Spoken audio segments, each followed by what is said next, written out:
Perhaps this is making more sense to me now. Because I've heard of a few people say, like, when it comes to my videos, they have to, like, listen to it, like, a bunch of times, more than once or something. You know, maybe not everybody or whatever, to, like, understand what I'm talking about. And I think this is that. It's like, God is revealing something to me, okay? But it's what I'm coming into knowing, right? And I think the way that God brings us into new understanding, it is a continual washing. Meaning, like, it will be where you can't see for yourself and you can't grasp it logically, that you will need help, right? Like, he begins to show you a new thing and you have no words for it, because a new thing is something you've never seen before, so you don't know what to do with that. Everything else felt safer, right? The darkness feels safe to those that are in dark, but when light comes on and exposes where you are in dark, you no longer feel safe in the dark. I think this is where the restlessness that is dormant comes up. When it is your time for the light to expose where you are in your understanding, right? Like, it's not like, and this hasn't been my experience anyway, where he's like, here, I'm giving you revelation that's fully baked. No, he gives you revelation in the form of a seed, and faith will grow that seed. But it will not be us that grows the seed, because we're coming from a place where we can't see it and we don't understand it. So to come into a new understanding begins with wrestling with that understanding, wrestling with what we don't know, what we don't understand. Like, that's like new. You know what I mean? Like, the things that I'm talking about, because I be scrolling on my phone, man, and I'm like, bro, people not talking like this. And I'm like, this is the only way I see it now. And it feels kind of self-conceited or whatever, because I don't understand. And I think that's kind of the point. I'm leading in a new way of understanding that God is revealing to his people.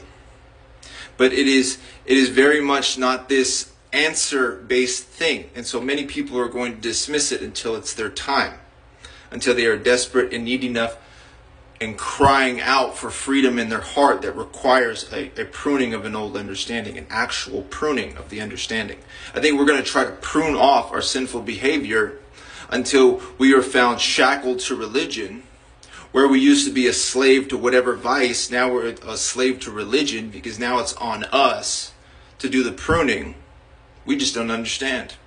We don't understand. And I think in this place, to be met with how much you don't understand and your blindness and where you are in the dark, that's going to be very humbling for you. Like it has been for me. Like, it is not an easy thing to be shown how much you need God to see. And how much you thought was true and normal and all this stuff was actually just crooked. But I think that's what God is doing with me.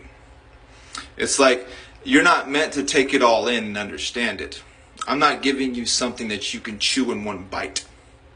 It seems to be that what's released for me, and this is kind of the expectation, otherwise I don't really see what the point is, you're meant to wrestle with these things that I'm talking about. Wrestle with it. I think if you can fully understand it right away, it's not good enough anyway. Because I myself wrestle with what I'm talking about. I myself am walking in a place I can't walk. Him seeing for me in a place I can't see. I'm coming into a new understanding, and so I'm wrestling constantly, right, with what I don't understand. You know, and I'm asking, I just want to know what the truth is. I want to know what the truth is. But it makes more sense to me now. I'm just like, oh, you're not supposed to get it, because it's not an answer. Because, like, to be brought into a new understanding is a new perspective, and that's new. Meaning you have no reference point to be able to describe it. Because it's not like anything that you've had before. And I think this is the heart cry that I feel in his people in the church, and why there's this righteous anger that comes where I'm like, I'm not judging who you are. I'm judging where you are in your understanding, and I'm saying, no, there is more to know. But it will require you letting that go. right? And God will bring you to the place where you let go of a former way of understanding to be brought into a new understanding. But I don't think it's an overnight thing. It hasn't been for me. It's been a walking out a new understanding, right?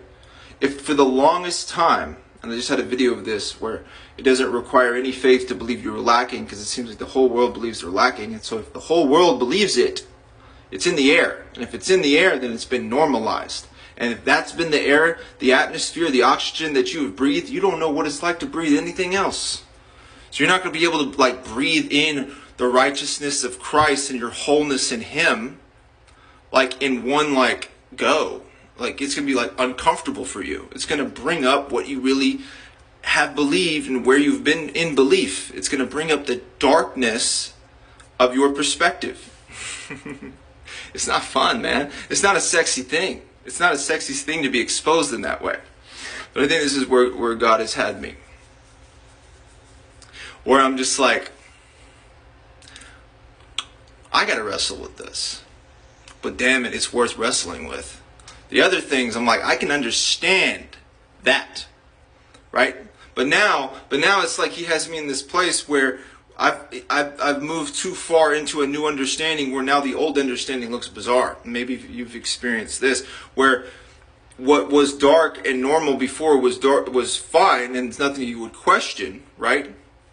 But now you're that doesn't even make any sense to me. These people are crazy. I was crazy. I was a lunatic. But I'm no longer a lunatic. Why? Well, but now I feel even more like a lunatic because I'm not drinking the same Kool-Aid that the masses are drinking. I'm not trying to add to myself. I'm not operating in this way. And I didn't do anything about it. I just cried out for the truth. And this is what has happened over time. But I don't think that you're going to get these videos right away. And if you can, you should just unfollow me anyway. That shit's not even that good. Instead, wrestle with it. Right? I want it to get in you and start messing around in there, man. Right? That's my expectation anyway. The things, the understanding that God is bringing me into has come with a great cost, a great wrestling match. Because it scratches you in the part of your brain that you can't even reach. You know what I'm saying? This is where God will be. In your complete blind spots. So I'm walking around believing all this shame about myself, and that's normal. I get into a relationship with God, I think that He's going to help me deal with this shame. Meaning, He's going to teach me how to cover it. Because that's what everyone else is doing with their shame. They're covering it. Covering up shame has become normal. Okay, so I can do that.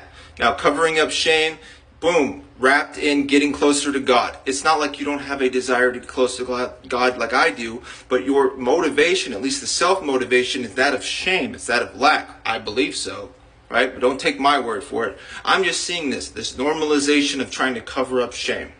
And I'm okay, God wants me to do this. And in fact, He does the opposite. He's no, there's shame here. And the thing about someone who feels ashamed, they feel ashamed about feeling ashamed. And since they can't cover their shame with more shame, you're left there feeling naked. And I've been left there feeling naked with God. It's been very uncomfortable, right? And in that place, He's stripping off an old understanding, and He is bringing me into a new understanding that is not 20/20 overnight, but it's actually this wrestling match, this going back and forth with Him as these influences that I felt was normal were actually not normal. They were they're demonic. That's deception. I'm holy shit, really? Damn. Well, then a lot of people are deceived. A lot of people are deceived. And it's for someone who believes shame about themselves, to be deceived is to believe you're lacking, so we can't be deceived. Oh, that makes sense. But whenever there's no longer shame in believing that you're deceived, and being deceived is just where you are in your understanding. If where you are in your understanding is okay, and it's always been okay, because He's the one that finds you where you are and leads you to new places, then it doesn't really matter if you've been deceived. This is kind of going. This is why I think you have to listen to my videos over and over and over. But if you don't want to, you don't want to. I'll come find you, I think. I think God's going to have me come find people in their what are we doing? What are we doing here? You know? If not, it's got to be something else, right? What am I doing here? Right? What am I doing here? Huh?